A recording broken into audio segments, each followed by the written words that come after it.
Brilliant. Thank you, Darren, Sashin and Bev, for a really interesting conversation.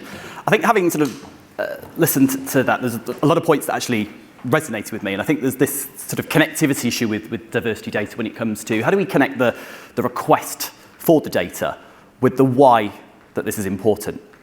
And I think the connection here, and something we're potentially missing a trick on as an industry, is to go back to John's point, how do we connect this with the storytelling about why this is so significantly important? Because the collection of diversity data is not just a talent issue, it's also a business and a reputation one too. So I think we really need to think about that as an industry sector in terms of how we can connect that with the storytelling. We've got a really interesting panel discussion now, our second session today coming up, and now's the time to think gender. And I know we've got some ambitious goals as well, 20% for managers and reducing the gender pay gap by a third. So I'd like to invite the Diversity Project Chair and Rachel onto the stage, and Rachel to lead this conversation. Over to you.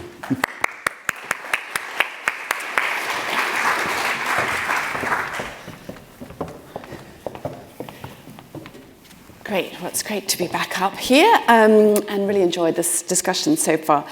So yes, as already has been set out, we have these rather ambitious but yet reasonable goals, I think. Having 20% female fund managers in 2026 should surely be within our grasp.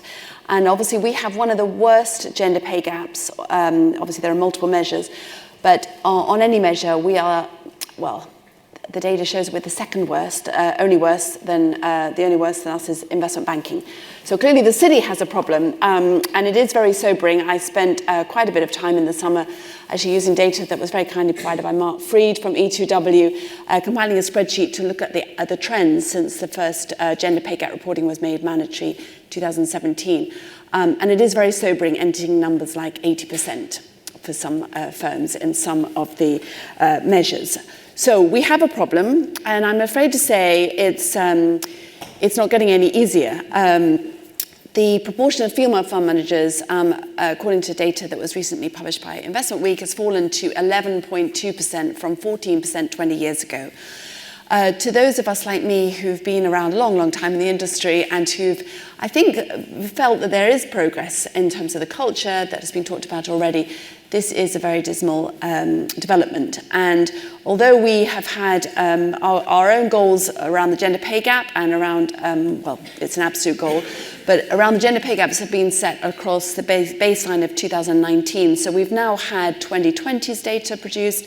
The gaps have narrowed slightly, but it's a long way off the pace that it needs to move if we are going to achieve that real step change in gender pay gaps. So we have had a good hard look within the Diversity Project at ourselves and about how we can approach this to achieve a breakthrough. I've taken over the chairing of the work stream that's focused on this, and we have spent a lot of time analysing what are the contributory factors and the gap between women's lived experiences, the stories again, and actually the commitment that our leaders have. And we've decided, in fact, I see Caroline Bradshaw sitting here. We spend a big part, and maybe Alona's here as well. Two of our ambassadors came forward to help us create, I suppose, a manual of what's working. There is an academic, Iris Bonet, who is at Harvard Business School, who written a book, What Works? Gender Equality by Design.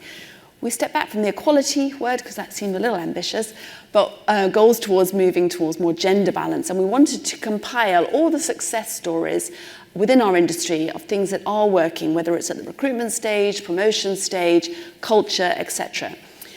We're going to hear 3 of the case studies. If you do want to see the whole lot, they're on the website. And we're actually just producing the second edition of case studies. Clearly, the more the merrier. The more examples we can have of things that work, the better. So if your firm has done something innovative, bold, and successful in this area, we want to hear from you. I'm going to introduce the 3 in a moment. We've got little videos of what they did and how it impacted their firms. But I also wanted to allude to another 2 things that we decided to do that came out through the case studies.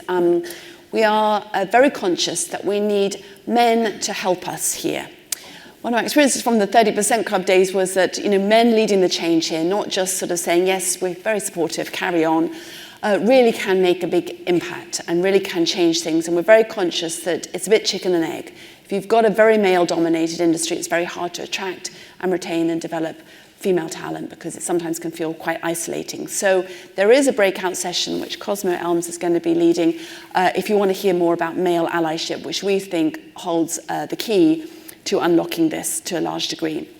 We've also just launched a new menopause group. Monique King unfortunately couldn't join us here in person, but I believe you're on the line, Monique. Monique's going to chair this group that's focused on really helping both individuals but also firms tackle this issue that's obviously being much more talked about in the media now, and we think is key as well to retaining talent when women hit the menopause age.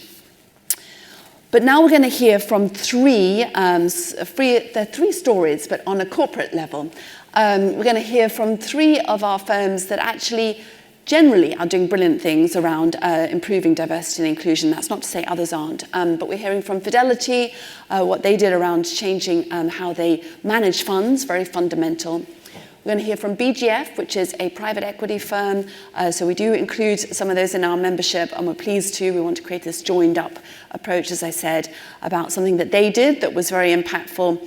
I don't want to steal the thunder by telling you about it now, but I hope that you enjoy that.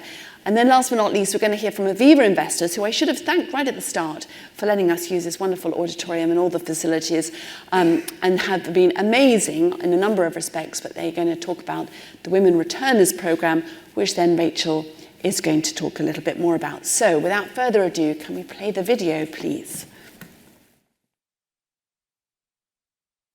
Hi, my name is Ned Salter, and I'm the Global Head of Investment Research at Fidelity International. I'd like to talk today about a program that we created at Fidelity called Hit Refresh. That's our initiative. So the history of our investment management function here at Fidelity was that traditionally each fund that we managed for our clients had one individual portfolio manager. And we really reflected on that and decided that we needed to make a change. We needed to think about how we could add resource to those fund strategies. We wanted to add people into the fund management capacity to spur better active idea generation, to deliver individuals key sparring partners to talk about individual security selection and strategies that might matter for clients. And we wanted to foster debate amongst leaders on the team. In the asset management business, sometimes the idea of being an individual risk taker also was a blocker to increasing diversity of our teams.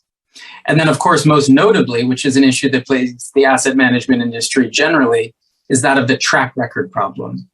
And the track record problem is obviously when there's only an individual managing a particular strategy, and that person might want to take a leave of absence or parental leave, there is oftentimes left no one to be managing the strategy. And of course, that diminished our ability to have a great mix of diversity within the investment management program.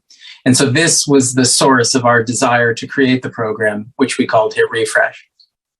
There were some obstacles in the program. We created the program in 2017, and luckily enough for us, we had terrific support from the C-suite within our organization and other important senior stakeholders. We were going to have to make some changes to the organization. We were going to have to think about structures and, of course, incentives. But critically, we had to do some heavy lifting with our clients. There were certain clients in certain regions or certain channels of distribution who were really used to the idea of individual accountability. And so by partnering portfolio managers, we had some education to do with our clients, not just about the differences, but the benefits that come from that new structure. But not all of our challenges were external. Some of them were also internal. We also had to help educate our own distribution colleagues on the benefits of the new model. They'd been used to representing our strategies one way for a very long time.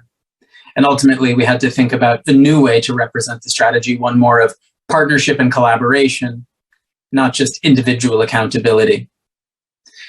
Looking back on the program now, and I wouldn't say that we're complete, it's an ongoing journey, but I think we can say that we're pretty pleased with the outcomes. Productivity amongst our investment teams has risen, and certainly people's enjoyment has improved, and that matters a lot for career vitality. We're seeing greater diversity in key investment decision-making roles, and we clearly have more people being promoted within the organization to new and vital career opportunities. We have more support for people who are in transition within their careers. With more people changing roles as an organization, we really had to lean into finding new ways to support people. And obviously, it's much easier now for people to take parental leave without worrying that they were leaving a gap in the responsibilities to our clients. So in terms of the final word on this topic, I guess I would say what we can learn from this as an organization is it's okay to be bold, it's okay to be brave, and it's okay to challenge the status quo. I do think that organizations can change their cultures with a significant number of micro adjustments. There's a great opportunity to change cultures by making small tweaks that are easily absorbed over time. But as we reflect on the success of Hit Refresh thus far, I would also encourage others to consider to be bold, make the big change, and be prepared to live with the consequences. Hi, I'm Diana Spedding, and I'm one of the investors at BGF, the most active growth investor in the country. Earlier this year, I had the pleasure to lead an all-female deal team in making investment in a business called LV.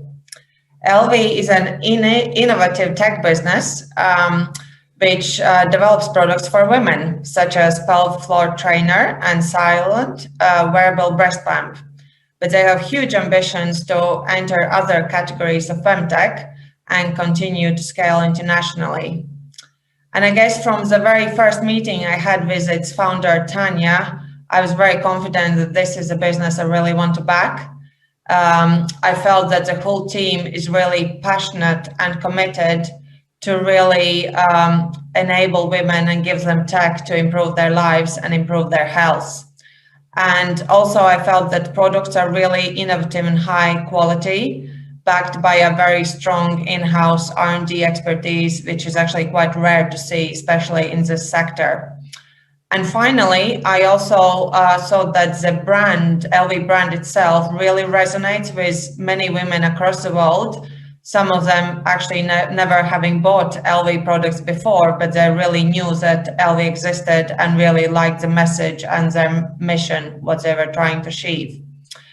However, I guess the challenge, as with any investment, was to sell the investment to our BGF investment committee and get them on board.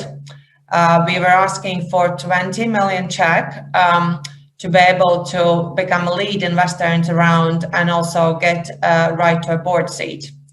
20 million is actually top end of the range what BGF normally invests in a new business on day one. So naturally, it required a higher level of due diligence and work from us as a project team. So my colleagues, Lucy, Bethany, and I had to work hard to make a very compelling investment case and present it. And this actually meant sometimes having very awkward conversations as we confronted the issues and taboos around women's health. And it's fair to say that we also had to educate our male colleagues. And let's just say that some of them didn't have a clear idea of what LV's products do, or what they are designed kind of to do and what problems to solve. But ultimately we were successful, and BGF's investment committee agreed with us that LV would be a great addition to our portfolio. And I guess since we completed investment in summer, this has had a really positive impact, both internally and externally. LV's mission has really captured the imagination and across our wider team and wider BGF, and helped to really create enthusiasm to invest in this segment and back other female-led and femtech businesses.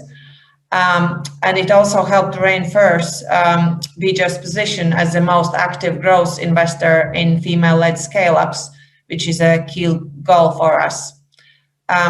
And externally, it really helped because the publicity around this deal encouraged other female founders to come forward and consider BGF as a key partner for them as they continue to scale. So overall, I can say I'm really delighted that I was able to support LV which is a great business with a really positive mission, which I believe really empowers women by giving them tools to improve their health and lifestyle. And in years to come, I hope I can support more founders and teams like Tanya and the wider LV team. Hi, I'm Nicole Lowe, a Senior Product Development Manager with Aviva Investors. I have just completed the 6-month Aviva Return to Work program, and I can happily say that I am now a permanent employee of the Aviva Investors team. I have over 20 years of experience in the financial services sector.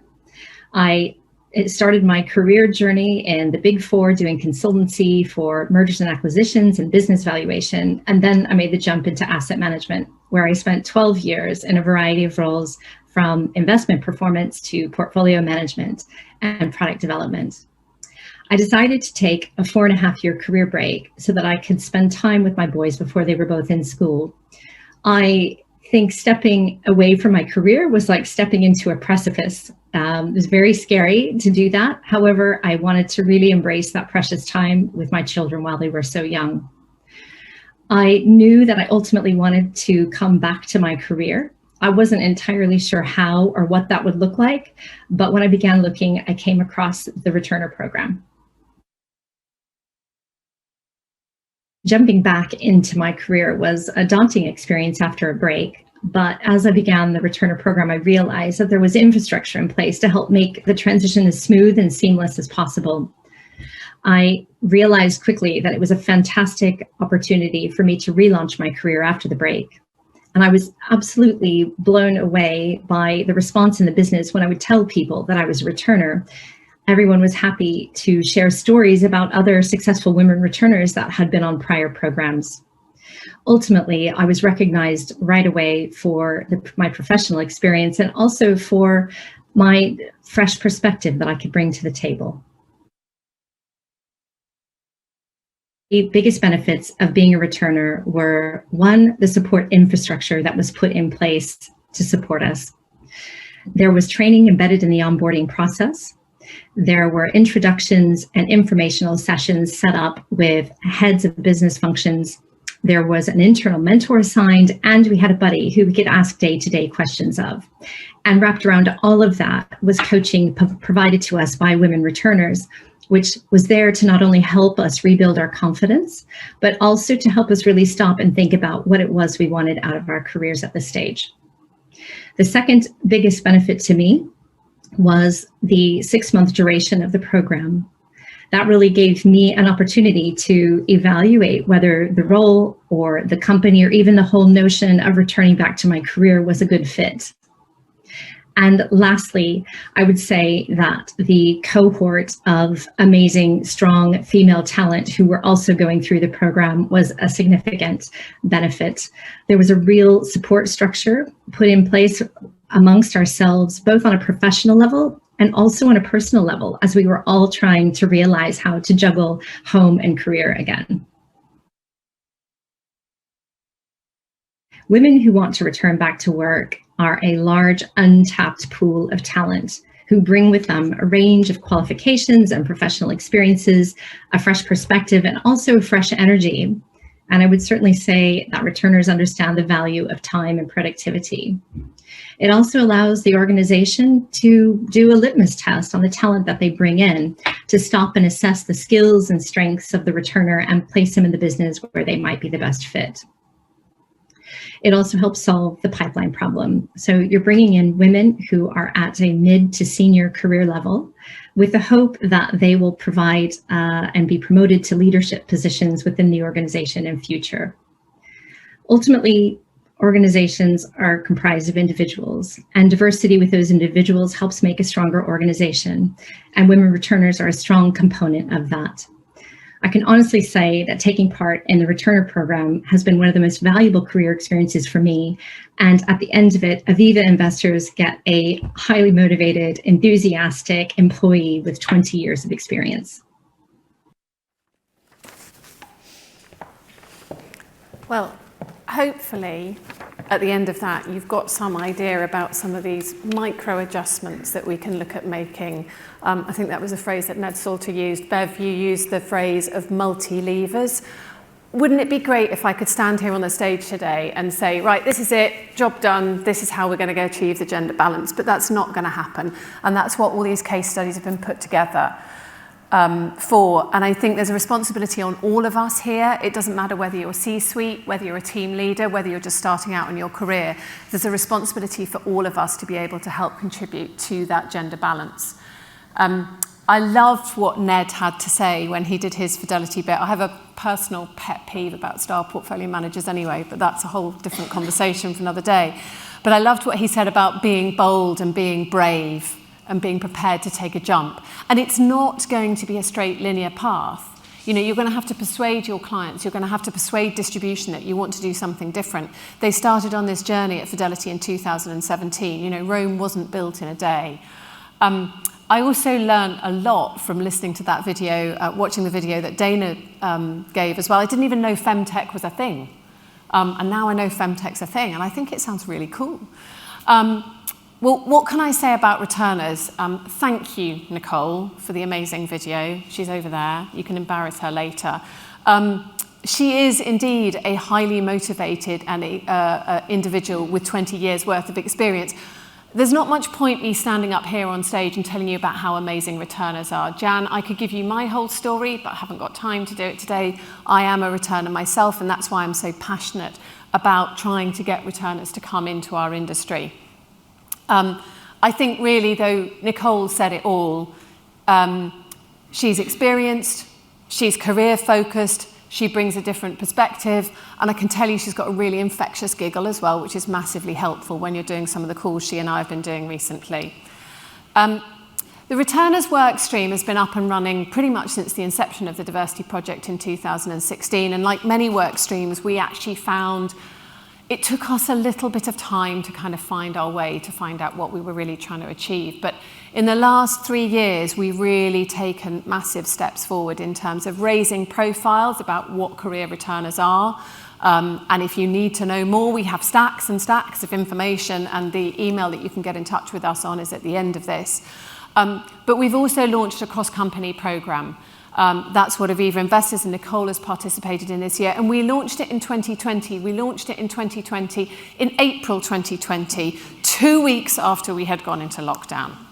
We still got 5 firms participating. We had 11 returners originally on the program.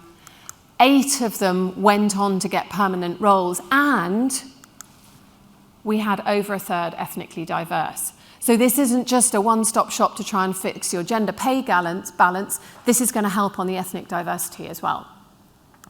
So roll on into 2021. This year, we've had 7 firms participate. We have had 18 returners. We have had 15 hired into permanent roles, and GDPR notwithstanding, we're not 100% sure on this, but it's over 50%. We think it's about 55% on the ethnic diversity. So my call to action for you today is you've got about a week left to get into the 2022 programme. A little bit like Helena's slide earlier where she said it was 86 firms in the Diversity Project. No, it isn't. It's 87. Last week it was 8 participant firms. It was actually 9 yesterday, and I'm hoping with a call tomorrow we might be at 10. So we've got new people coming back. We've got people who've participated previously, like Aviva Investors has. So please, if you want to know more about hiring these highly motivated, passionate individuals that bring diverse thinking into the workforce, please do get in touch through the email that's there, and you've got 1 week left to sign up to the Cross Company Returners Programme. Thank you.